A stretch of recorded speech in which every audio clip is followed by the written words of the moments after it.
Mis padres me abandonaron durante 9 años para cuidar a mi hermana enferma, y cuando regresaron fingí que eran solo personas al azar para mí. Hola Reddit, esto va a ser largo, pero confíen en mí, vale la pena. Mis padres literalmente me abandonaron durante 9 años para cuidar a mi hermana enferma y cuando finalmente recordaron que yo existía e intentaron volver a entrar en mi vida como si nada, fingí que no tenía absolutamente ninguna idea de quiénes eran esas personas aleatorias. La expresión en sus caras fue perfecta, digna de un beso de chef. Ahora tengo 27 años, pero todo este desastre empezó cuando yo tenía 10 años. Fue entonces cuando a mi hermana Lily le diagnosticaron un trastorno genético raro que requería atención médica y supervisión constantes. No voy a minimizar lo grave que era, ella estaba realmente enferma y necesitaba ayuda, pero lo que pasó después es donde mis padres mostraron exactamente quiénes eran en realidad. En lugar de buscar la manera de manejar a ambos hijos como lo hacen los padres normales, tomaron una decisión. Una tarde me sentaron en la sala de estar y me dijeron que iba a vivir con la abuela y el abuelo por un tiempo para que ellos pudieran concentrarse en el tratamiento de Lily. Ese un tiempo se convirtió en 9 años, 9 años. Yo tenía 10 años cuando me dejaron en la casa de mis abuelos con 2 maletas y un montón de promesas sobre cómo me visitarían todo el tiempo y que esto era solo temporal, alerta de spoiler, mintieron. Mi mamá me abrazó, me dijo que fuera fuerte y luego se fueron en el coche. Eso fue todo, sin mirar atrás, sin dudar, simplemente se fueron. Los primeros meses seguía pensando que vendrían a buscarme cualquier día, empacaba mis cosas todos los viernes pensando que tal vez ese fin de semana sería el indicado. Mi abuela me encontraba sentado en el porche con la mochila puesta, esperando.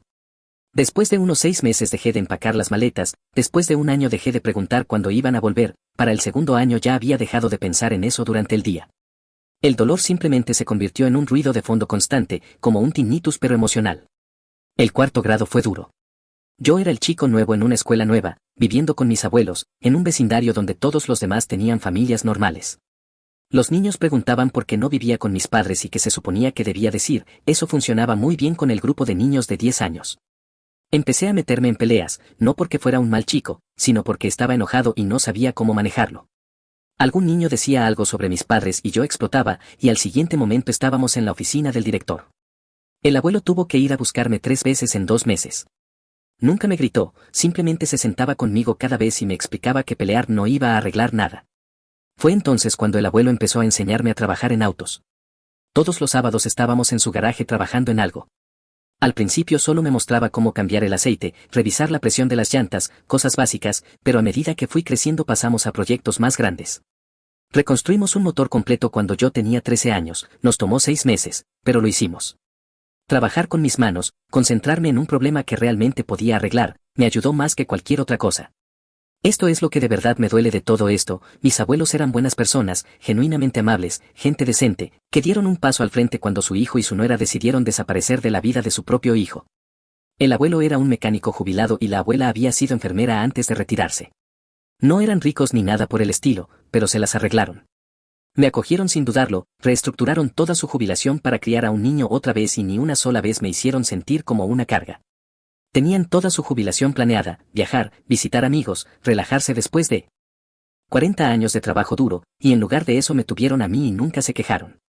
La abuela bromeaba diciendo que yo la mantenía joven, que tener a un niño cerca le daba propósito. El abuelo decía que estaba contento de tener a alguien a quien transmitirle sus habilidades, pero yo sabía lo que habían sacrificado por mí. Sabía los viajes que cancelaron, el dinero que gastaron en mí en lugar de en ellos mismos, el sueño que perdieron preocupándose por un niño que ni siquiera se suponía que fuera su responsabilidad. Tenían más de 60 años cuando me mudé con ellos y hicieron lo mejor que pudieron, pero seamos realistas, hay una gran diferencia entre unos abuelos que te ven los fines de semana y unos abuelos que de repente están haciendo el trabajo de padres a tiempo completo. La espalda del abuelo no estaba bien, así que no podía lanzar una pelota de fútbol ni hacer muchas de las cosas físicas que un niño de 10 años quiere hacer con su papá. La abuela se cansaba con facilidad. Me amaban y yo lo sabía, pero no era lo mismo que tener a tus padres de verdad cerca. Mis padres llamaban tal vez una vez cada 2 o 3 meses. Las conversaciones siempre seguían el mismo guión incómodo: ¿cómo va la escuela? ¿Te portas bien con la abuela y el abuelo? Lily está mejor, estamos muy orgullosos de lo valiente que está siendo. Noté cómo nunca me incluían en ese orgullo. Se suponía que yo simplemente debía entender que mi hermana era más importante que yo. A los 10 años se esperaba que fuera lo suficientemente maduro como para aceptar que había sido degradado de hijo a pariente lejano. Esas llamadas duraban tal vez 5 minutos como máximo, siempre con el altavoz puesto, siempre con ambos padres hablándome como si estuvieran marcando cosas en una lista. Mamá preguntaba por la escuela, yo respondía con una sola palabra. Papá preguntaba si necesitaba algo, yo decía que no. Luego hablaban de Lily durante 3 minutos seguidos, de sus tratamientos, de su progreso, de lo difícil que era para ellos. Ni una sola vez preguntaron qué tan difícil era para mí, ni una sola vez reconocieron que tal vez yo también estaba luchando. Recuerdo una llamada cuando yo tenía 12 años, mamá preguntó por la escuela y yo de verdad intenté contarle sobre un proyecto que había hecho sobre el sistema solar, saqué una A, la maestra dijo que era el mejor de la clase, estaba orgulloso de eso, pero unos 30 segundos después de empezar a explicarlo, mamá me interrumpió diciendo que eso era maravilloso, cariño, pero tenemos que irnos, Lily tiene una cita en 20 minutos, clic, y eso fue todo. No pudo dedicar ni 5 minutos para escuchar algo de lo que yo estaba realmente orgulloso. Vinieron a visitarme exactamente 3 veces en esos 9 años, 3 veces. La primera visita fue unos 8 meses después de dejarme con mis abuelos. Se quedaron 4 horas, pasaron la mayor parte del tiempo en sus teléfonos, comunicándose con el equipo médico de Lily, y se fueron antes de la cena. Mamá me abrazó cuando llegaron, dijo algo sobre lo mucho que había crecido y luego básicamente me ignoró durante las siguientes 3 horas mientras caminaba de un lado a otro hablando con médicos. Papá pasó la mayor parte de la visita en el patio trasero con su teléfono. Se fueron después de cenar sin pasar la noche, diciendo que necesitaban volver por si Lily los necesitaba. La segunda visita fue tal vez 2 años después y duró aún menos tiempo. Llegaron alrededor del mediodía, almorzamos en un restaurante de cadena donde nadie habló de nada real. Y ya se habían ido a las 3, recuerdo esa visita porque fue 2 semanas después de mi 13º cumpleaños, un cumpleaños que habían olvidado por completo, ni siquiera una tarjeta. Cuando lo mencioné durante el almuerzo, mamá parecía horrorizada y prometió enviar algo para compensarlo, nunca lo hizo. La tercera visita fue tan breve e incómoda que apenas la recuerdo, pudo haber sido en el 5º o 6º año. Vinieron por la mañana, se sentaron en la sala de estar alrededor de 1 hora, haciendo charla trivial con la abuela y el abuelo, casi no me hablaron directamente y luego se fueron. Recuerdo que papá dijo que deberían hacer esto más seguido mientras salían por la puerta, voz de narrador, no lo hicieron más seguido. En los cumpleaños recibía una tarjeta por correo con $20 dentro, a veces recordaban llamar, a veces no, en mi 11º cumpleaños no hubo llamada, en el 13º no hubo tarjeta, en el 15º llamaron con 3 semanas de retraso y actuaron como si eso fuera totalmente normal, lo siento cariño, las cosas han sido tan caóticas con los tratamientos de Lily. Siempre una excusa, siempre sobre Lily. La Navidad era lo mismo, una tarjeta genérica, tal vez $50, una llamada telefónica de 2 minutos en la que mi mamá lloraba sobre lo difícil que era todo para ellos. Ni una sola vez preguntaron qué tan difícil era para mí. Mi primera Navidad en la casa de la abuela y el abuelo yo tenía 11 años, me desperté esperando, no sé qué esperaba, pero había una pequeña esperanza de que tal vez mis padres me sorprenderían, aparecerían y pasarían el día conmigo. En cambio recibí una llamada a las 9 de la noche en la que me desearon feliz Navidad y luego inmediatamente empezaron a hablar de cómo Lily por fin estaba durmiendo toda la noche otra vez. Me fui a la cama esa noche y lloré por primera vez en meses. La abuela me encontró por la mañana con los ojos todavía rojos, no dijo nada, solo me abrazó y me preparó mi desayuno favorito. Así era ella, no podía arreglar la situación, no podía traer de vuelta a mis padres, pero podía hacer panqueques con chispas de chocolate y sentarse conmigo mientras me los comía. Pequeñas cosas como esas lo significaban todo. ¿Sabes qué le desordena la cabeza a un niño? Ver a tus padres elegir a tu hermano por encima de ti, no de la manera normal de tu hermana necesita más atención ahora, sino de la manera de literalmente no tenemos espacio en nuestras vidas para los dos. Cada vez que veía a un papá jugando a lanzar la pelota con su hijo en el parque, o a una familia comiendo junta en un restaurante, sentía ese peso en el pecho, ese debería haber sido yo, se suponía que ese era yo. La escuela era rara, los maestros preguntaban por mis padres durante las reuniones y yo tenía que explicar que vivía con mis abuelos porque mi hermana estaba enferma, las miradas de lástima se volvieron cansadoras muy rápido. Otros niños hablaban de vacaciones familiares o de a qué se dedicaban sus padres, y yo simplemente me quedaba sentado en silencio fingiendo que no me importaba. Algunos niños preguntaban por qué mis padres no me querían, esa pregunta me persiguió durante años.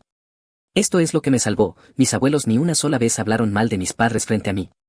Se frustraban, podía notarlo por la forma en que la abuela se quedaba callada y con los labios apretados después de una de esas raras llamadas telefónicas, pero nunca dijeron nada negativo de forma directa, simplemente siguieron estando ahí para mí todos los días.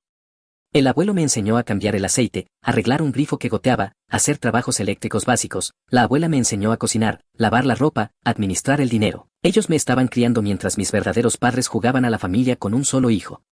Cuando cumplí 13 años empecé a trabajar a medio tiempo en un supermercado local, embolsando compras y recogiendo carritos por el salario mínimo, pero era mío. Ahorré casi cada centavo y para cuando tenía 15 años tenía una buena suma guardada, a los 16 me compré un Honda Civic viejo y destrozado pagando en efectivo. Mis padres no aportaron ni un centavo a nada de eso, ni siquiera supieron del auto hasta meses después de que lo compré. La secundaria fue cuando realmente empecé a prosperar. Me uní al equipo de lucha libre, algo que podía hacer solo, sin necesitar padres en las gradas cada semana, y se me dio bastante bien. Entré al equipo titular en mi segundo año y fui a los regionales en el tercer y cuarto año. La lucha se convirtió en mi vía de escape para toda esa ira y frustración que había cargado durante años. Cada combate era una oportunidad de demostrarme algo a mí mismo, incluso si no estaba claro que era exactamente lo que intentaba demostrar. Mi entrenador, el entrenador Henderson, vio algo en mí desde el primer día. Era de esos tipos rudos, esmarine, que no aceptan tonterías de nadie, pero que también se preocupan de verdad por sus luchadores. Un día después del entrenamiento, durante mi primer año, me apartó y me preguntó por mi situación. Le di lo básico, viviendo con mis abuelos, padres enfocados en la hermana enferma. Él solo asintió y dijo, está bien, si necesitas algo vienes a mí. Eso significó mucho más de lo que probablemente sabía. El entrenador Henderson se convirtió en una constante en mi vida, me llevaba a casa después del entrenamiento cuando la espalda del abuelo estaba demasiado mal para ir a buscarme, me pasaba barras de proteína y bebidas deportivas cuando sabía que el dinero estaba justo en casa, nunca hacía un gran asunto de ello, simplemente lo hacía. Cuando entré al equipo titular en mi segundo año, fue la primera persona en decirme que estaba orgulloso de mí, no buen trabajo, no buen esfuerzo, dijo estoy orgulloso de ti. No voy a mentir, casi lloré allí mismo sobre la colchoneta. Adivina a cuántos combates asistieron mis padres, a ninguno, ni a uno solo. Mis abuelos fueron a cada combate que pudieron manejar físicamente, el abuelo llevaba su cojín para el asiento por la espalda y la abuela llevaba bocadillos para el equipo. Se sentaban en las gradas y animaban más fuerte que cualquier otro padre allí. Los padres de otros chicos se acercaban a hablar con ellos, les decían qué buen luchador era yo, lo disciplinado que era, la abuela sonreía llena de orgullo y decía ese es nuestro chico. Pero a veces observaba a otros luchadores con sus padres en las gradas, papás grabando los combates con sus teléfonos, mamás saltando y animando, familias enteras allí para apoyar a un solo chico, y sentía de nuevo ese peso familiar en el pecho. En mi último año de secundaria llegué a las finales regionales, el combate más importante de toda mi carrera en la escuela secundaria. Perdí por 2 puntos contra un chico que después obtuvo una beca de División 1, fue la mejor lucha que había hecho en mi vida. Cuando salí de la colchoneta levanté la vista hacia las gradas y vi a la abuela y al abuelo de pie, aplaudiendo. El entrenador Henderson se acercó, me dio la mano y me dijo que había hecho todo bien, y yo estaba feliz, de verdad lo estaba, pero más tarde esa noche, solo en mi habitación, no pude evitar preguntarme si mis padres siquiera sabían que yo practicaba lucha, si sabían que había llegado a los regionales, si les importaba. Académicamente bajé la cabeza y hice el trabajo, mantuve un promedio de 3,6 sin demasiado esfuerzo. No era un genio ni nada por el estilo, pero entendí muy pronto que las calificaciones eran mi boleto de salida, salida de la situación, salida del pueblo pequeño, salida del dolor. Así que asistía, hacía las tareas, rendía los exámenes. A los profesores les caía bien porque era callado, confiable, nunca causaba problemas, algunos conocían mi situación, en un pueblo pequeño las cosas se saben rápido, y a veces se interesaban por mí, preguntaban cómo estaban las cosas en casa, si necesitaba ayuda extra con algo. Yo siempre decía que estaba bien, era más fácil que explicar. Me gradué de la secundaria con un promedio de 3,6 y una beca parcial de lucha para una universidad estatal a aproximadamente 1 hora de distancia. Fui aceptado en su programa de negocios, no era una Ivy League ni nada elegante, pero era una buena escuela y podría costearla con la beca, algunos préstamos estudiantiles y trabajo a medio tiempo. Mis abuelos me organizaron una pequeña fiesta de graduación, solo ellos, algunos vecinos y mi entrenador de lucha. Mis padres enviaron una tarjeta, en ese punto ya ni siquiera me sorprendió ni me dolió, simplemente estaba insensible. La universidad fue donde todo cambió para mí. Estaba lejos de la casa donde había pasado toda mi infancia como el hijo olvidado, podía reinventarme, nadie allí conocía mi historia a menos que yo se la contara. Trabajé como guardia de seguridad nocturno en una planta de manufactura, lo que pagaba mucho mejor que el salario mínimo y me permitía estudiar durante las horas tranquilas. El turno era de 11 de la noche a 7 de la mañana, lo que significaba que terminaba de trabajar, me daba una ducha rápida y me iba directo a las clases de la mañana. Era brutal, pero era mío. El trabajo de seguridad en realidad era perfecto para mí, la mayoría de las noches eran tranquilas, hacía mis rondas cada hora, revisaba las cerraduras, monitoreaba las cámaras y, por lo demás, tenía tiempo para estudiar. Me sentaba en la oficina de seguridad con los libros abiertos, resolviendo problemas de gestión de la cadena de suministro o estudiando para los exámenes. Uno de los guardias mayores, Frank, me tomó cariño, me traía sándwiches que hacía su esposa y se aseguraba de que no me quedara dormido durante el servicio en las semanas de exámenes. Llevé una carga completa de cursos cada semestre, entre 15 y 18 créditos. La gestión de la cadena de suministro no es la carrera más atractiva, pero es práctica, y resultó que yo era bastante bueno en eso. Mis profesores notaron temprano que a mí realmente me importaba. Para mi segundo año ya había llamado la atención de la profesora Martínez, que impartía logística avanzada y tenía contactos en la industria. Ella empezó a impulsarme a postularme a prácticas profesionales. El verano después de mi segundo año conseguí una práctica en una empresa logística regional, pagaban $15 la hora y sentí que me había ganado la lotería. Esa práctica llevó a otra en el tercer año con una empresa más grande. Para mi último año ya tenía 2 prácticas en mi historial y las empresas que reclutaban en el campus estaban interesadas. Así fue como obtuve una oferta de trabajo antes de graduarme. La empresa se especializaba en logística farmacéutica, el salario inicial era de $62,000 al año, más dinero del que jamás había imaginado ganar. Cuando recibí la carta de oferta me quedé mirándola durante como una hora. Llamé a mis abuelos de inmediato, la abuela lloró, al abuelo se le quebró la voz. Esa noche los llevé al mejor restaurante del pueblo para celebrar, los vi mirar los precios del menú y decirme que era demasiado caro, les dije que no me importaba y que pidieran lo que quisieran. Me gradué de la universidad cuando tenía 23 años. La abuela y el abuelo estaban allí, sentados en la primera fila, a pesar de que las rodillas del abuelo estaban destrozadas y la abuela ya necesitaba un andador para ese momento. Habían envejecido tanto durante esos años, pero insistieron en ir, no nos perderíamos esto por nada, había dicho el abuelo. Los vi llorar durante la ceremonia, vi a la abuela tomar lo que debieron de ser 50 fotos con su viejo teléfono plegable. Mientras tanto, mis padres, a quienes no había visto en persona desde aquella tercera visita incómoda cuando yo tenía quizá 15 años, no estaban por ninguna parte. No los invité, ¿por qué lo haría? No habían sido parte del camino, no tenían derecho a aparecer para la vuelta de la victoria cuando se habían saltado toda la carrera. El trabajo era intenso pero bueno. Me mudé a una ciudad a unas 2 horas del lugar de mis abuelos, conseguí un apartamento decente y empecé a construir una vida. Visitaba a la abuela y al abuelo un fin de semana sí y otro no, les llevaba compras, ayudaba en la casa y me aseguraba de que estuvieran bien. Para ese punto ambos estaban ya en sus últimos 70 años y habían disminuido mucho el ritmo. Empecé a investigar comunidades de retiro cercanas, algún lugar donde pudiera mudarlos eventualmente, algo mejor de lo que jamás habrían podido permitirse por sí mismos. Ahora aquí es donde mi hermana vuelve a entrar en la historia. ¿Recuerdan a Lily, la razón de todo esto? Estuvo enferma desde los 8 años hasta que tuvo alrededor de 17. 9 años de tratamientos, cirugías, medicamentos experimentales, todo eso, y en algún momento alrededor de su último año de secundaria entró en remisión, la enfermedad simplemente se detuvo. Los médicos no pudieron explicarlo, lo llamaron un milagro. Lo que fuera, ella estaba mejor, eso es fantástico, ¿verdad? Yo de verdad estaba feliz de que estuviera bien, no soy un monstruo. Que me hayan abandonado no significa que yo quisiera que mi hermana sufriera o muriera. Pero lo que pasó después es lo que realmente te muestra quiénes son mis padres. Una vez que Lily se recuperó, de repente mis padres recordaron que tenían otro hijo. Yo tenía 25 años en ese momento. No había vivido con ellos desde que tenía 10, 15 años. Se habían perdido toda mi infancia, toda mi adolescencia, mi graduación de secundaria, mi graduación universitaria, cada cumpleaños, cada hito importante, y ahora querían volver. El primer contacto llegó, de todas las cosas, por Facebook.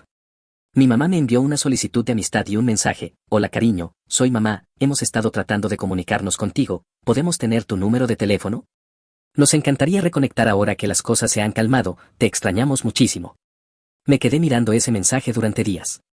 Ahora que las cosas se han calmado, como si toda mi existencia hubiera estado en pausa esperando a que ellos tuvieran tiempo para mí otra vez. El te extrañamos muchísimo fue especialmente descarado. ¿Cómo extrañas a alguien a quien elegiste activamente no ver durante 15 años? No respondí, eliminé la solicitud de amistad y bloqueé su cuenta. 2 semanas después mi papá intentó lo mismo, el mismo tipo de mensaje, la misma calidez falsa, también lo bloqueé. Luego intentaron llamar a la casa de mis abuelos. La abuela lo mencionó durante una de mis visitas de fin de semana, fue cuidadosa con el tema, no insistió, solo dijo que habían llamado preguntando cómo podían comunicarse conmigo.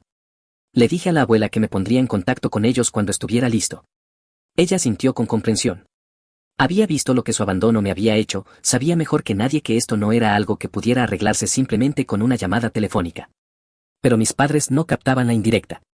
Después intentaron enviar una carta a la casa de mis abuelos, una carta física, como si estuviéramos viviendo en el siglo XIX. La abuela me la dio sin abrir. La tiré a la basura sin leerla. Esto continuó durante unos 6 meses. Fueron persistentes, eso se los concedo. Eventualmente debieron investigar un poco, porque averiguaron dónde trabajaba, y ahí fue cuando las cosas se pusieron realmente raras. Estaba en mi escritorio un martes por la tarde, trabajando en un informe de logística de envíos, cuando la recepcionista llamó a mi extensión. Hay 2 personas aquí preguntando por ti, dicen que son tus padres. Mi corazón empezó a latir con fuerza, no por emoción, sino por enojo. De verdad me habían rastreado hasta mi lugar de trabajo. ¿Quién hace eso? Podría haberme negado a verlos, probablemente debería haberlo hecho, pero algo dentro de mí quería enfrentar esto. Había pasado 15 años siendo el olvidado, el hijo que no era lo suficientemente importante como para quedarse. Había construido toda una vida sin ellos, y ahora ahí estaban, apareciendo sin invitación porque decidieron que era hora de volver a jugar a la familia. Así que bajé al vestíbulo y ahí estaban, mi mamá y mi papá, viéndose mayores de lo que recordaba, pero no tanto. Mamá tenía algunas canas ahora, papá había subido de peso y llevaba unos lentes de lectura colgando del bolsillo de su camisa. Parecían personas normales de mediana edad, pero para mí eran extraños. En el momento en que me vieron, el rostro de mi mamá se iluminó y empezó a caminar hacia mí con los brazos abiertos como si fuera a abrazarme. Mi papá tenía esa sonrisa rara, como si todo fuera completamente normal. Y fue entonces cuando lo hice. Me detuve y les di la mirada más confundida que pude, como si estuviera tratando de entender quiénes eran esas personas al azar y por qué se me acercaban. ¿Puedo ayudarlos?, pregunté, con una voz educada pero completamente neutral, como si nunca los hubiera visto en mi vida. Los brazos de mi mamá cayeron. Cariño, somos nosotros, somos mamá y papá. Incliné un poco la cabeza, exagerando la confusión. Lo siento, creo que hay un error, no los conozco. El silencio que siguió fue hermoso. La sonrisa de mi papá desapareció. Mi mamá parecía como si le hubieran dado una bofetada. ¿De qué estás hablando?, preguntó papá, con esa dureza en la voz que solía tener cuando se frustraba. Somos tus padres. Negué con la cabeza y mantuve la expresión perfectamente neutral. No, ustedes no son mis padres se llaman Walter y Diane, esos eran los nombres de mis abuelos. No sé quiénes son ni por qué están aquí, pero necesitan irse, este es mi lugar de trabajo. Detente ahora mismo, dijo mi mamá, con la voz temblorosa. Sabemos que estás molesto, pero podemos explicarlo todo. Señora, la interrumpí manteniendo la voz calmada, voy a tener que pedirles que se retiren. No sé quién cree usted que soy, pero no estoy interesado en lo que sea que esto pretenda ser. Me giré hacia la recepcionista. Sara, puedes llamar a seguridad, por favor, estas personas están perturbando el lugar de trabajo. Estás siendo ridículo, espetó mi padre, somos tus padres, te criamos. Fue entonces cuando me reí, no pude evitarlo. Me criaron, eso es interesante, porque las personas que me criaron viven actualmente en una casa pequeña a unas 2 horas de aquí, están en sus últimos 70 años, ellos fueron quienes me enseñaron a atarme los zapatos, me ayudaron con la tarea, fueron a mis combates de lucha, pagaron mi ropa escolar y se aseguraron de que tuviera cena todas las noches. Esos son mis padres, ustedes no son nadie para mí. Mi mamá empezó a llorar, lágrimas reales. Por favor, tuvimos que tomar una decisión imposible, Lily estaba enferma, teníamos que concentrarnos en su tratamiento. Y espero de verdad que esté mejor, dije, y lo decía en serio, pero eso no cambia el hecho de que ustedes tomaron su decisión hace 15 años. La eligieron a ella, eligieron dejarme y olvidarse de mí, y está bien, hicieron lo que creyeron que tenían que hacer, pero no se presenten aquí después de todo este tiempo esperando que yo finja que son mis padres. No lo son, no lo han sido desde hace muchísimo tiempo. Para entonces ya había llegado seguridad, 2 tipos que conocía bastante bien por coincidir en descansos en la oficina de seguridad. Se veían confundidos, pero profesionales. ¿Todo está bien aquí?, preguntó uno de ellos. Estas 2 personas aparecieron diciendo que son mis padres, dije con calma, nunca los he visto antes, están causando una perturbación. Esto es una locura, gritó mi padre, ¿dónde están sus padres?, díganles. Los guardias me miraron, yo me encogí de hombros. No tengo idea de quiénes son estas personas. Eso fue suficiente. El guardia empezó a escoltar a mis padres hacia la salida. Mi mamá estaba sollozando desconsoladamente, estirando las manos hacia mí, mi padre estaba rojo de la cara y furioso, seguía gritando sobre lo desagradecido que yo era, sobre cómo habían sacrificado todo por nuestra familia, sobre cómo yo estaba rompiendo el corazón de mi madre. Yo simplemente me quedé allí viéndolos irse, no sentía nada, ni satisfacción, ni culpa, ni ira, simplemente nada. Eran extraños para mí y esa era la verdad. Las personas que me criaron fueron la abuela y el abuelo, estos 2 eran solo personas que, por casualidad, compartían mi ADN. Después de que se fueron, Sarah, la recepcionista, me miró con los ojos muy abiertos. Eso fue intenso, ¿estás bien? Estoy bien, dije, y lo estaba. Si vuelven a aparecer, no me avises, haz que seguridad los saque de inmediato. Hecho, dijo ella, todavía visiblemente alterada. Volví a mi escritorio y retomé el trabajo, mis manos ni siquiera temblaban. Había pasado años construyendo muros, creando una vida en la que ellos no existían, y en ese momento esos muros se mantuvieron firmes. Pero no se rindieron, por supuesto que no. El siguiente contacto llegó a través del correo electrónico de la empresa. Mi padre de alguna manera lo había conseguido y me envió un mensaje larguísimo sobre lo heridos que estaban, lo cruel que yo estaba siendo y cómo merecían una oportunidad para explicarse. Lo reenvié a Recursos Humanos con una nota sobre un problema de acoso externo. Recursos Humanos bloqueó su dirección de correo del sistema de la empresa. Luego intentaron presentarse en mi apartamento. Yo vivía en un edificio con seguridad, así que no pudieron pasar de la recepción, pero el portero llamó un sábado por la mañana diciendo que había una pareja abajo preguntando por mí. Le dije que no conocía a nadie con esos nombres y que no los dejara subir. Me dijo que ya llevaban allí una hora. Le dije que llamara a la policía si no se iban. Se fueron. Esto continuó durante unos 2 meses. Fueron implacables. Cartas a mi apartamento que tiré a la basura sin abrir, más intentos por Facebook desde cuentas que creaban, incluso intentaron contactar a mi jefe, lo cual fue un enorme error, porque él me reenvió su correo directamente y me preguntó si quería solicitar una orden de alejamiento. Le dije que lo estaba manejando de manera privada. El punto de quiebre llegó cuando se presentaron en la casa de mis abuelos, eso cruzó la línea. Yo estaba allí en mi visita habitual de fin de semana, ayudando al abuelo a arreglar una tubería que goteaba bajo el fregadero de la cocina, cuando mis padres simplemente entraron caminando. La abuela había dejado la puerta sin cerrar porque yo entraba y salía llevando herramientas del garaje del abuelo. Literalmente entraron en la casa como si les perteneciera. Yo estaba debajo del fregadero con una llave inglesa cuando escuché la voz de mi madre. Walter, Diane, necesitamos hablar sobre nuestro hijo. Me deslicé fuera de debajo del fregadero tan rápido que me golpeé la cabeza con la tubería, pero el dolor no importó. Me puse de pie, todavía con la llave en la mano, y caminé hacia la sala donde mis abuelos estaban sentados en el sofá, viéndose extremadamente incómodos. Mis padres estaban de pie en medio de la habitación, como si fueran a dar algún tipo de presentación. Tienen que irse, dije, con la voz dura ahora.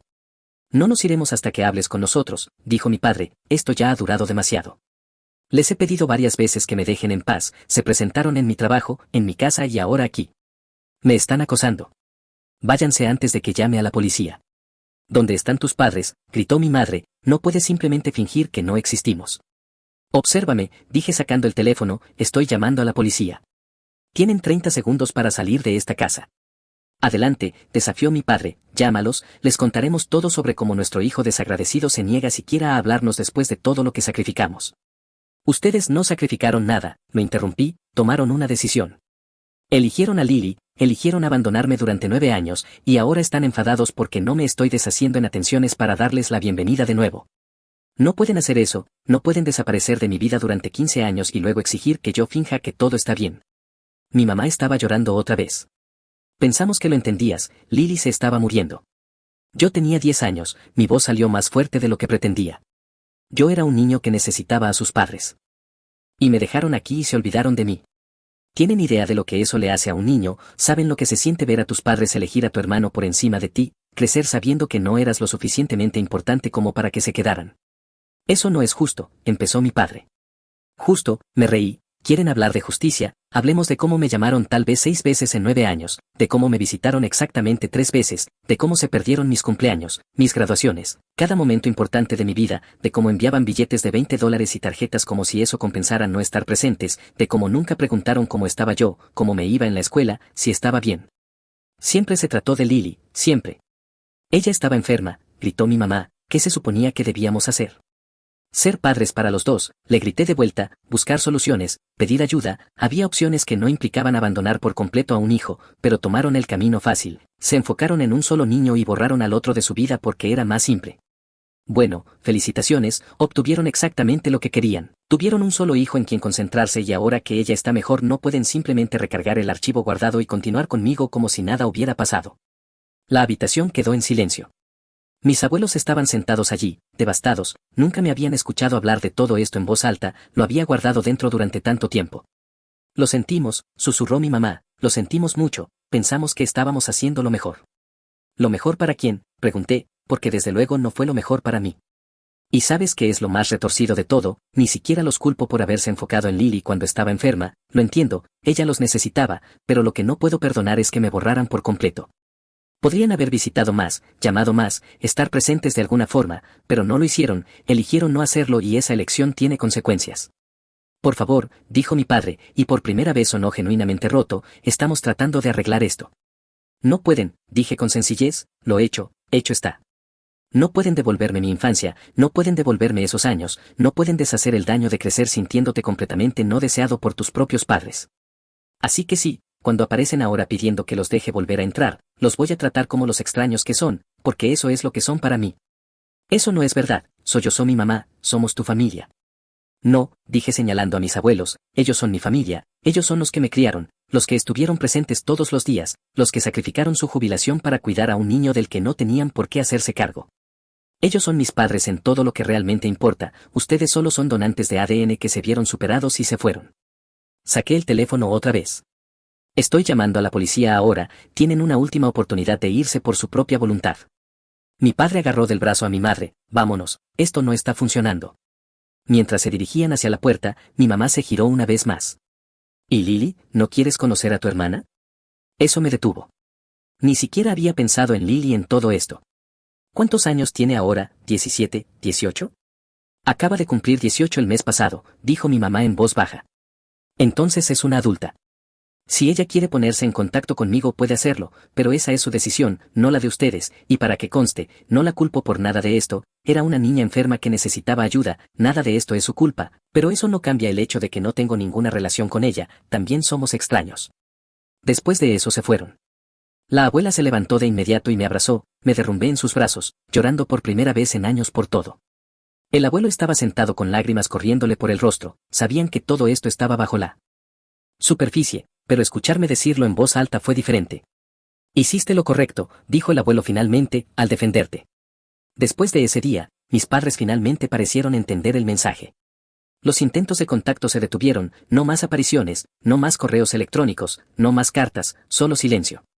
Unos 3 meses después recibí un mensaje de Facebook de una cuenta que no reconocía. Cuando lo abrí vi que era de Lily. Su foto de perfil era una imagen reciente de graduación, se había graduado de la secundaria, se veía sana y feliz. El mensaje era sencillo. Hola, sé que no nos conocemos y no estoy tratando de forzar nada, solo quería decirte que lo siento, siento lo que te pasó por mi culpa. Yo no les pedí a mamá y papá que te abandonaran, y si hubiera sido lo suficientemente mayor para entender lo que estaba pasando, habría hecho algo. Entiendo si no quieres saber nada de mí, pero quería que supieras que no creo que lo que hicieron esté bien, merecías algo mejor. Si alguna vez quieres tomar un café o hablar, aquí estoy, sin presión. Lily. Me quedé mirando ese mensaje durante mucho tiempo. Ella tenía razón, nada de esto era su culpa, solo era una niña enferma atrapada con unos padres que manejaron una situación imposible de la peor manera posible. Le respondí. Gracias por escribir, aprecio la disculpa, pero para que lo sepas, esto nunca fue sobre ti. Estabas enferma, necesitabas ayuda, lo entiendo.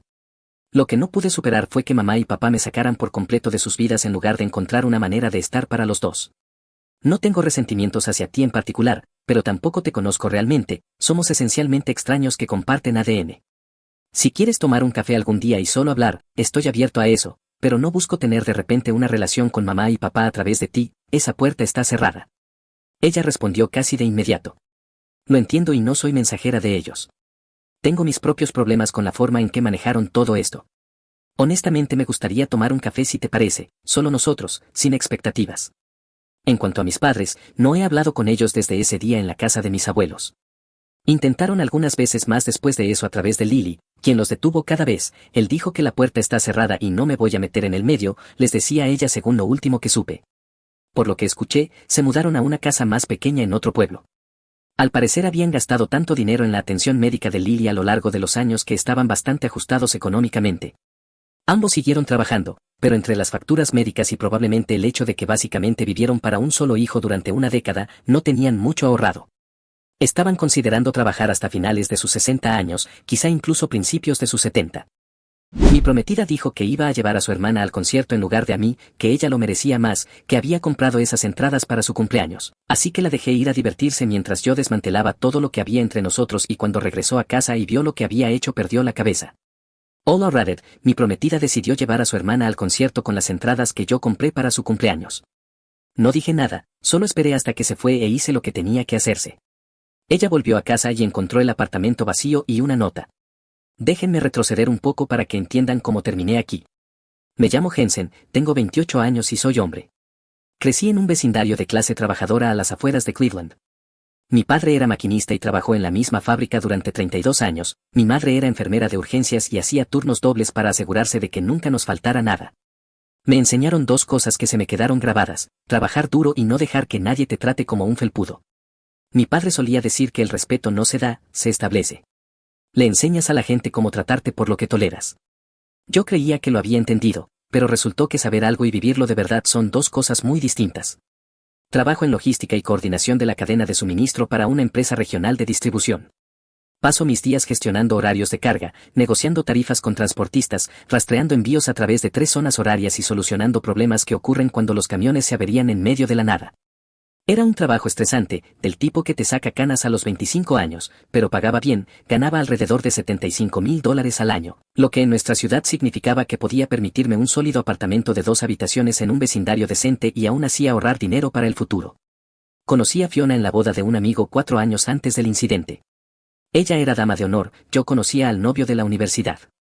Era impresionante de esa manera en la que no parecía esforzarse demasiado, cabello oscuro, ojos brillantes, una risa que te hacía querer ser más gracioso. Tenía esa forma de hacerte sentir como si fueras la única persona en la habitación cuando se concentraba en ti. Salimos durante 2 años antes de que le propusiera matrimonio. Hice todo como se debía, pedí permiso a su padre, planeé un viaje a un mirador donde habíamos tenido nuestra primera cita real, me arrodillé con el anillo de mi abuela. Ella dijo que sí, lloró, celebramos. Pensé que había encontrado a mi persona. Fiona tenía 27 años. Trabajaba a tiempo parcial como recepcionista en un estudio de yoga en el centro, tal vez unas 20 horas a la semana. El resto de su tiempo lo dedicaba a construir su presencia en línea como influencer de estilo de vida. Tenía alrededor de 6,000 seguidores en Instagram cuando nos comprometimos, lo que ella trataba como si estuviera a punto de ser descubierta por alguna gran marca en cualquier momento. Yo la apoyé, pagué el aro de luz, el equipo de cámara, el fondo para sus fotos, las cajas de suscripción que abría en video. Pensé que estaba persiguiendo un sueño y eso es lo que hacen las parejas. Nos mudamos juntos 3 meses después del compromiso. El apartamento estaba a mi nombre porque el crédito de Fiona estaba destrozado por unos antiguos préstamos estudiantiles en los que había caído en impago a principios de sus 20s. Había ido a una universidad privada para estudiar comunicaciones, abandonó después de 2 años y la deuda la siguió a todas partes. No me pareció un gran problema, pensé que de todos modos nos íbamos a casar. Firmé el contrato solo, puse los servicios a mi nombre, me encargué de la cuenta de internet. Ella solo figuraba como ocupante en el papel. Fiona decía que tenía suerte de tenerme. En ese momento pensé que era algo dulce, mirando atrás me di cuenta de que solo. Estaba aliviada de encontrar a alguien dispuesto a cargar con todo. Durante los primeros 6 meses las cosas fueron genuinamente buenas. Encontramos nuestro ritmo, yo trabajaba muchas horas, ella hacía lo suyo con la creación de contenido, pasábamos los fines de semana juntos explorando la ciudad o maratoneando series en el sofá. Yo pagaba la mayoría de las cuentas porque ganaba más dinero y ella estaba construyendo su marca. No me importaba, eso es lo que haces cuando estás construyendo una vida con alguien. Luego apareció Bridget, la hermana mayor de Fiona. Tenía 30 años, se había divorciado aproximadamente un año antes y recientemente había regresado a nuestra ciudad después de agotar todas sus opciones en otros lugares. Era una de esas personas que alcanzan su punto máximo en la secundaria y pasan el resto de su vida tratando de volver a sentir eso. Ex reina del baile, capitana de las animadoras, salía con el mariscal de campo, todo el paquete. Se casó con su novio de la universidad a los 22 años en una boda enorme por la que sus padres se endeudaron. El matrimonio duró 7 años antes de que él finalmente se cansara de ser tratado como un asistente personal con el que ella ocasionalmente se acostaba. Conocí al exmarido una vez brevemente en una barbacoa familiar antes de que el divorcio se finalizara. Se llamaba Evan. Me dijo, fuera del alcance del oído de la familia, que observara cómo Bridget trataba a los trabajadores de servicio, que eso me diría todo lo que necesitaba saber sobre la dinámica familiar. No entendí lo que quiso decir en ese momento. Por lo que reuní a través de varias conversaciones familiares, Evan había pedido el divorcio, no Bridget. Había estado planeando su salida durante más de un año, separando silenciosamente las finanzas. Cuando finalmente dio el paso, Bridget quedó completamente sorprendida. Ella se quedó con la casa en el acuerdo, la vendió en 2 meses y se gastó el dinero en unos 6 más. Después de eso estaba entre oportunidades, que era su forma de decir desempleada y demasiado orgullosa para admitirlo. Se quedó con amigos en su antigua ciudad durante unos meses, quemó esos puentes, luego fue rotando entre varios familiares. Para cuando volvió a nuestra ciudad y terminó en nuestro sofá, ya había agotado la paciencia de 2 tías y de sus padres. No había tenido un trabajo de verdad en meses y no mostraba señales de estar buscando uno. La dinámica fue tóxica desde el primer día. Tenía esa forma de hacer que todo girara en torno a ella. Si Fiona tenía un buen día en el trabajo, Bridget tenía una historia sobre cómo su día había sido más difícil. Si yo mencionaba algo sobre mi trabajo, sobre el estrés, las victorias o cualquier cosa en absoluto, ella ponía los ojos en blanco y hacía algún comentario sobre cómo los trabajos corporativos eran prisiones aplastantes para el alma de personas sin creatividad. Ella misma no tenía trabajo, para que quede claro, no había tenido uno desde antes de que el divorcio se finalizara, pero tenía muchas opiniones sobre el mío. Aparecía 3 o 4 días a la semana, a veces más, se dejaba entrar con la llave de repuesto que Fiona le había dado sin preguntarme, comía comida de nuestro refrigerador, cosas que yo había comprado en mis compras del supermercado, dejaba los platos en el fregadero durante días, acaparaba nuestro televisor viendo cualquier programa de telerrealidad que estuviera siguiendo, apenas reconocía mi existencia a menos que necesitara algo. 3 meses dentro de este arreglo ya había tenido suficiente.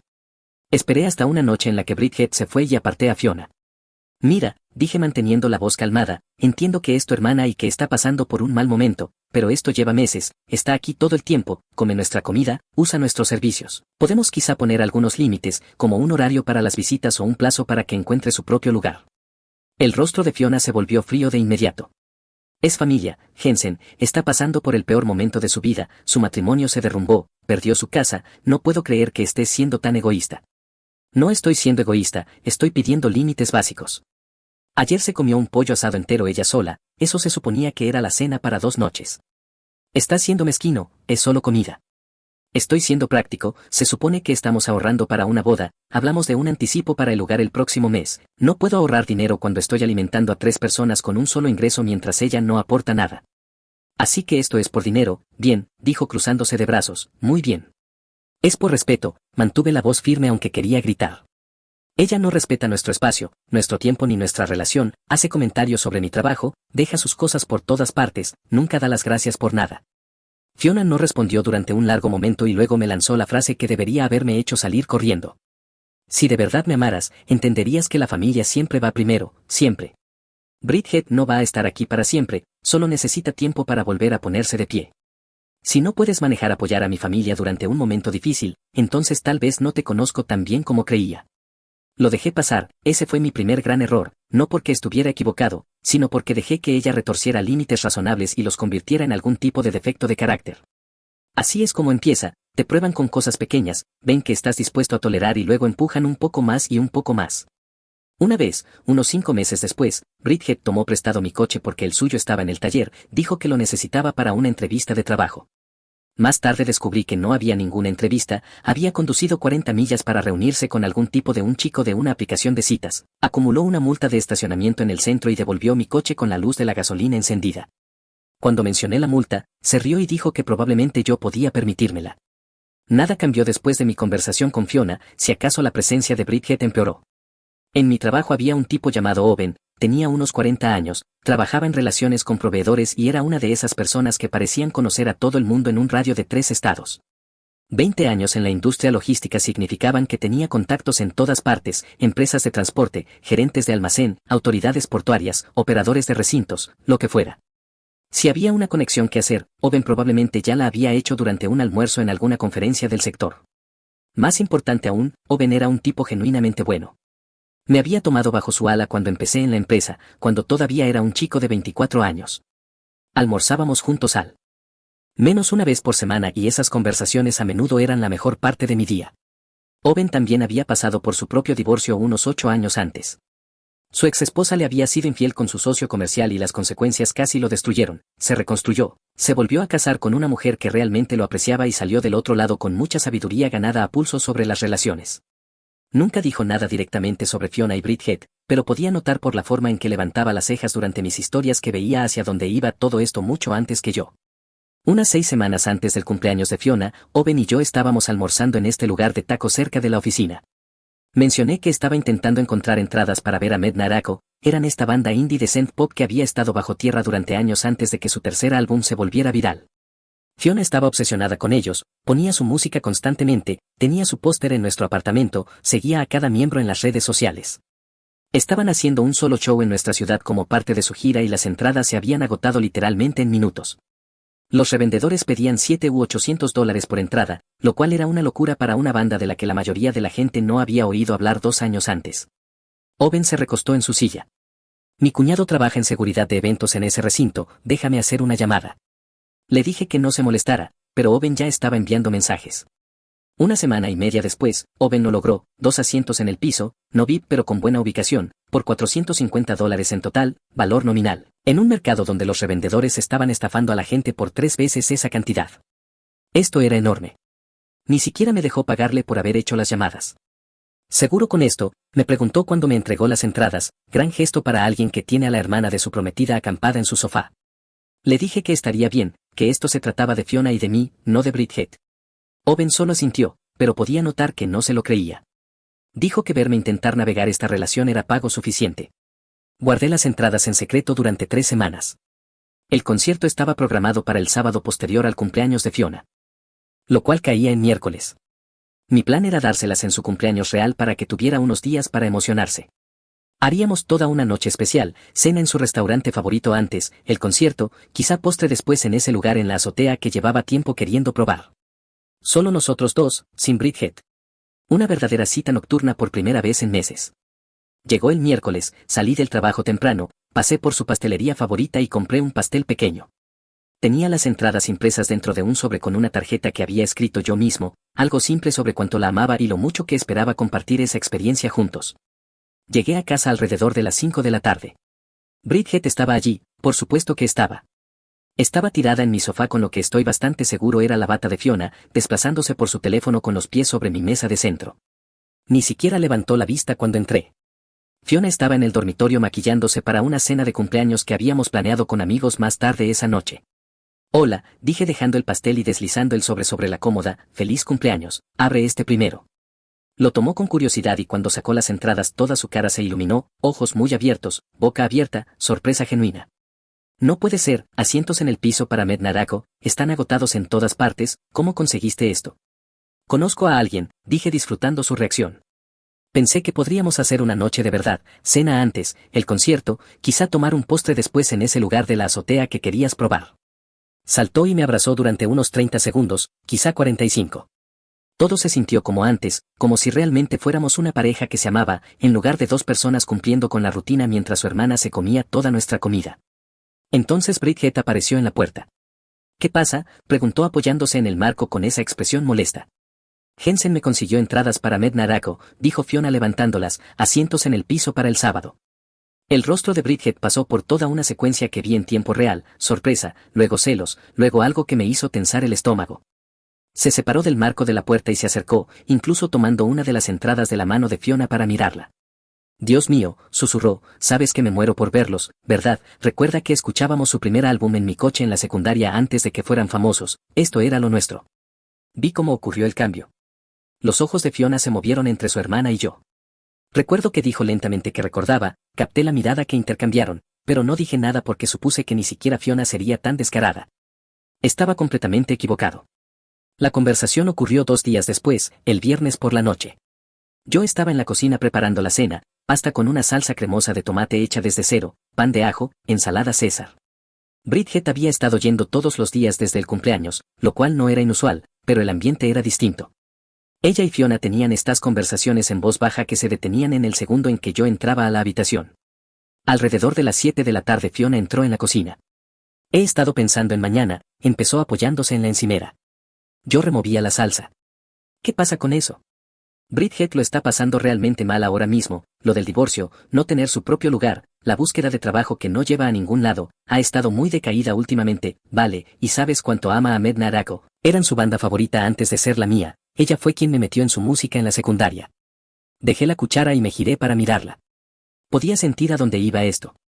¿A dónde va esto, Fiona? Ella hizo ese suspiro dramático. Creo que debería llevar a Bridget al concierto en lugar de a ti. La miré fijamente.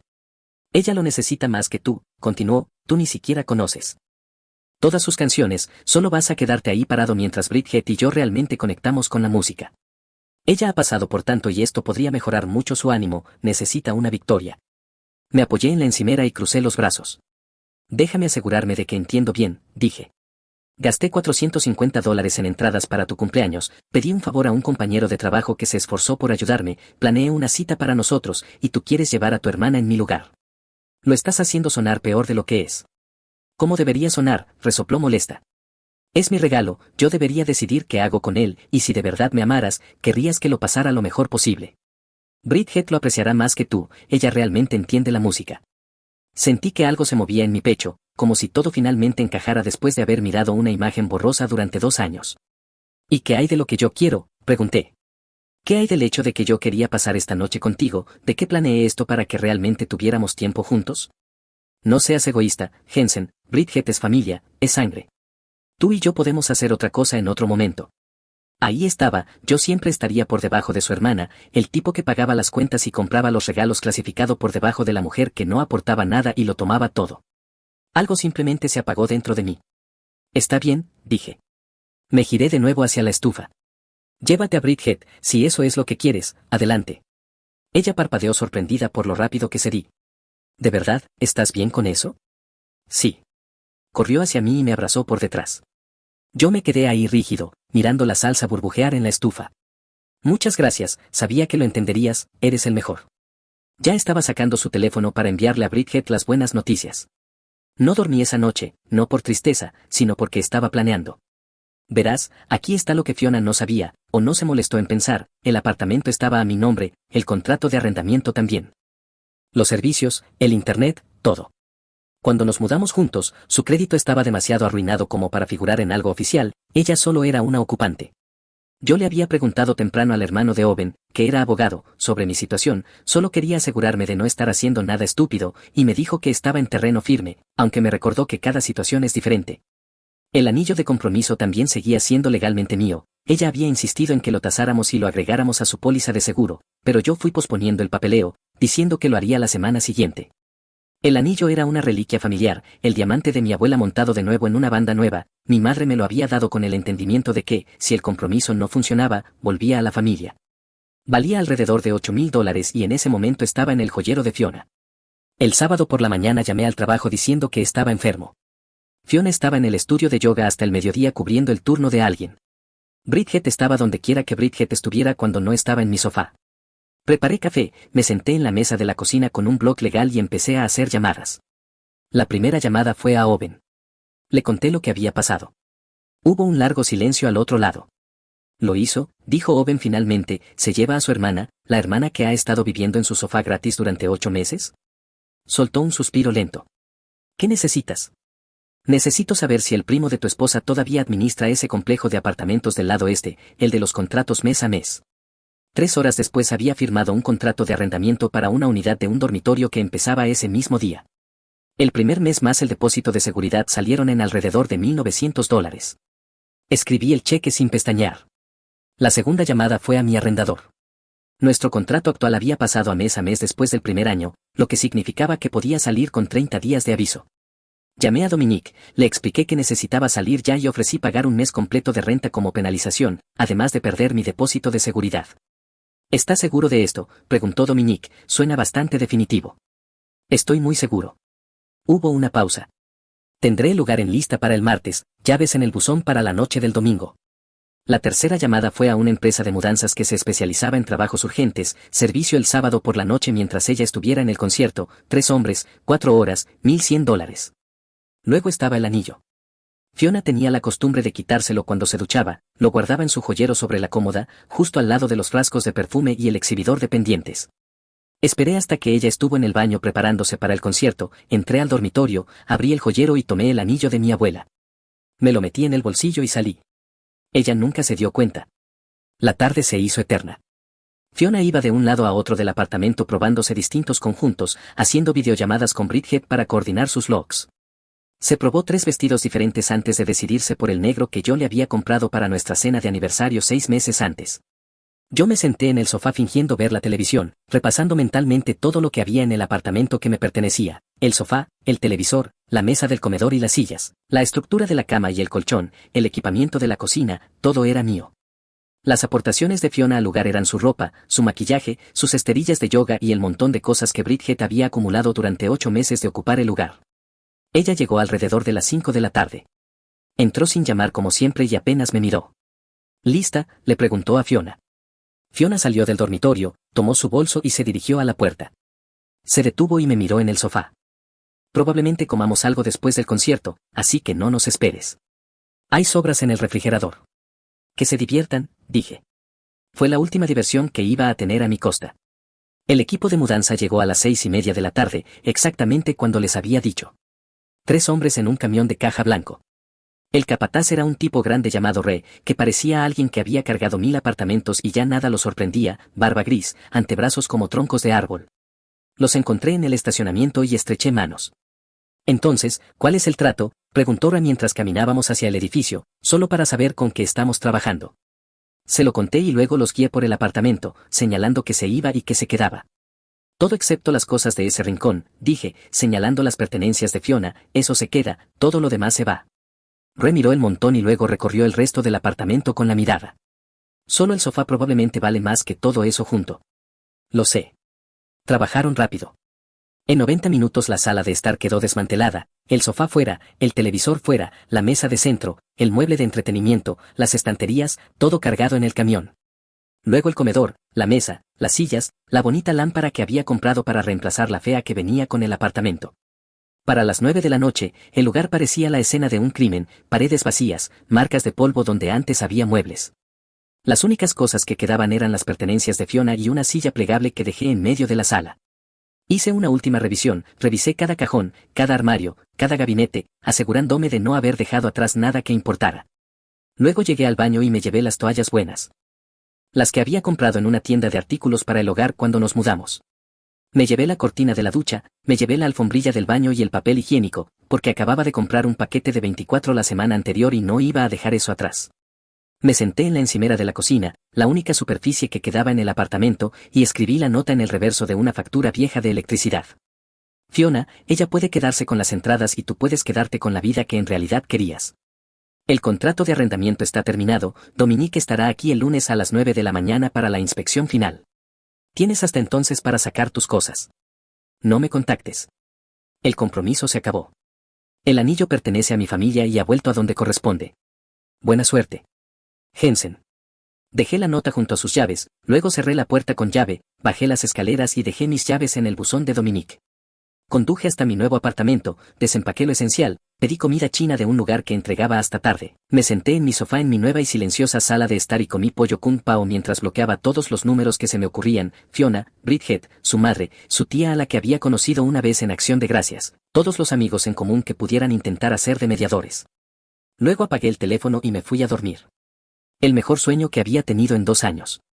Las consecuencias empezaron el domingo por la mañana. Owen me llamó alrededor de las 10 de la mañana sonando impresionado. Entonces, ¿ya está hecho?, preguntó. Está hecho. Bien por ti, amigo, en serio, eso requirió valor, pero sabes que ella va a ir tras de ti, ¿verdad? Lo sé, estoy listo. Para lo que no estaba listo era para lo rápido que se organizaron. Alrededor de las 2 de la tarde alguien llamó a mi puerta. No le había dicho mi nueva dirección a nadie excepto a Owen, a mis padres y a mi arrendador. Miré por la mirilla y vi a la madre de Fiona, Michelle.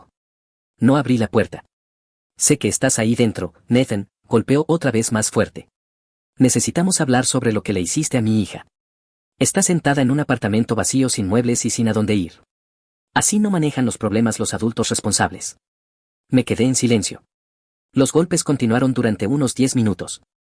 Me dio toda una conferencia a través de la puerta sobre responsabilidad, sobre compromiso, sobre cómo yo le debía a Fiona al menos una explicación. Cuando no respondí, deslizó una nota por debajo de la puerta. Esto no ha terminado. Le debes a Fiona una disculpa y el anillo. Llámame cuando estés listo para actuar como un hombre. La tiré a la basura. A la mañana siguiente en el trabajo le conté a Owen lo que había pasado con Michelle. Él negó con la cabeza. Te rastrearon así de rápido. Su esposo trabaja para la ciudad, probablemente pasó tu nueva dirección por alguna base de datos. No sé, no importa, puede llamar a la puerta todo lo que quiera. Owen se recostó en su silla. ¿Sabes lo que esto significa, verdad? Están entrando en pánico, esperaban que cedieras. No lo hiciste y ahora no tienen nada. Tenía toda la razón. Todo lo que pasó después tuvo la energía de gente improvisando sobre la marcha. El lunes fue más interesante. Llegué al trabajo alrededor de las 7:30, pensando que empezar temprano me ayudaría a concentrarme. Alrededor de las 10 de la mañana recibí una llamada de seguridad del edificio. Hay una mujer en recepción preguntando por ti, dice que es tu prometida. Exprometida, corregí. No la dejen subir, yo bajo. Tomé el ascensor hasta el vestíbulo. Fiona estaba de pie cerca del mostrador de seguridad, se veía fatal, el cabello sin lavar, ropa deportiva, ojos rojos. Bridget estaba con ella, brazos cruzados, con cara de querer golpear a alguien. Jensen, tenemos que hablar. No, no tenemos. No puedes hacer esto, su voz se quebró, no puedes desaparecer y dejarme sin nada, se suponía que íbamos a casarnos, estábamos. Bridget dio un paso al frente. Estás loco, ¿quién hace esto? ¿Quién recupera un anillo de compromiso? No tomé nada que no fuera mío. No estábamos casados, era una reliquia familiar que regresa si el compromiso termina. Terminó, el anillo volvió. Te vas a arrepentir de esto, dijo Bridget. Lo dudo. Fiona empezó a llorar. Jensen, por favor, lo siento, lo del concierto fue una tontería, pero no puedes tirar 4 años por un solo error. La miré y no sentí nada. Me dijiste que tu hermana lo merecía más, que yo solo iba a quedarme ahí parado mientras ustedes dos realmente lo disfrutaban. Esas fueron tus palabras exactas. No quise decirlo así. Sí, sí lo hiciste. Me di la vuelta y caminé de regreso hacia los ascensores. Seguridad avanzó para escoltarlas afuera. Esto no ha terminado, gritó Fiona. Yo seguí caminando. Las puertas del ascensor se cerraron, pero no había terminado, ni de lejos. 2 días después me notificaron en el trabajo. Fiona había encontrado a algún abogado barato dispuesto a redactar una carta de demanda alegando que yo le debía daños por la mudanza repentina, angustia emocional y el anillo.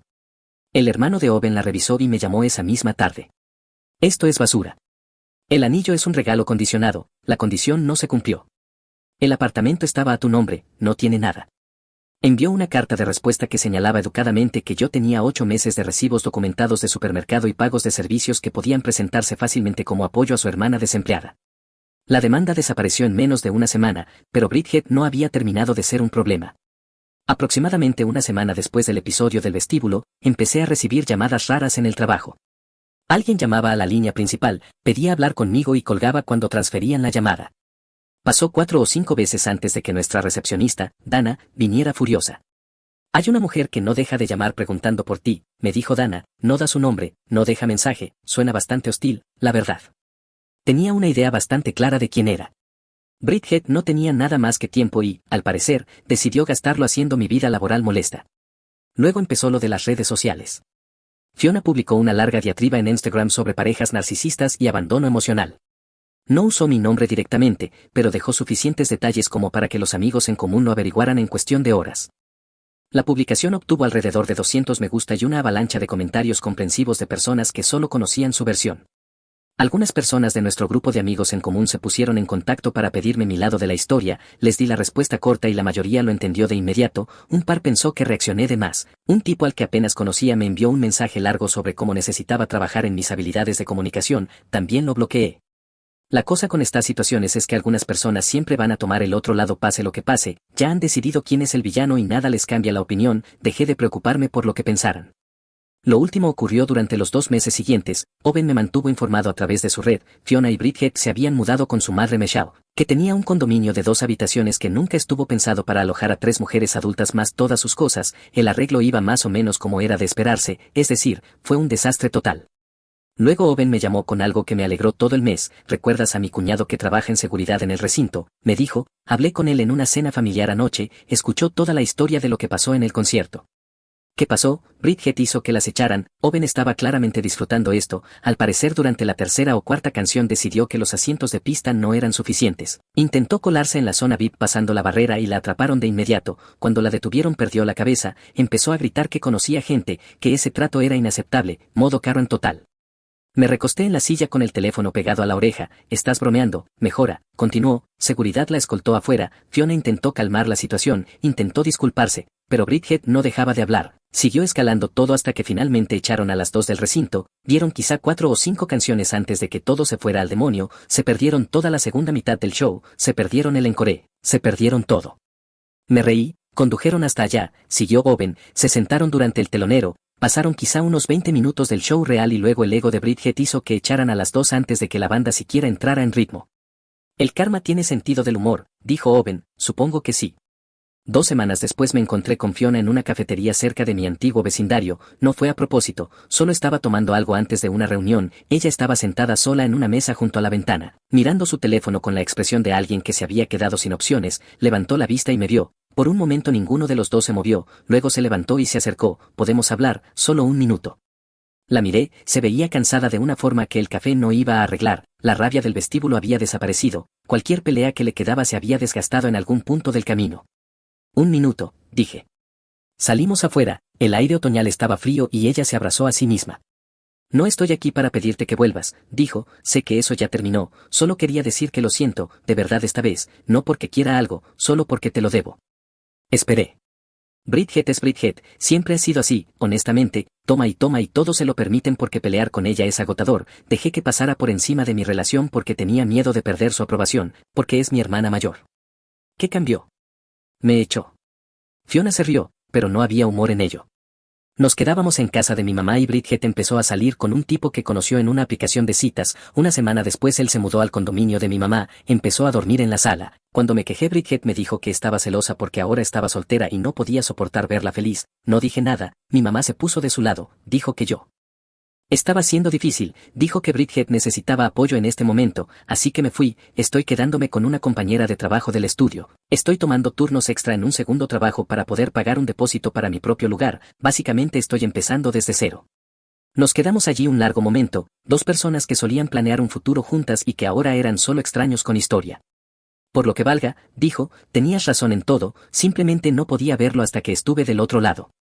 Asentí.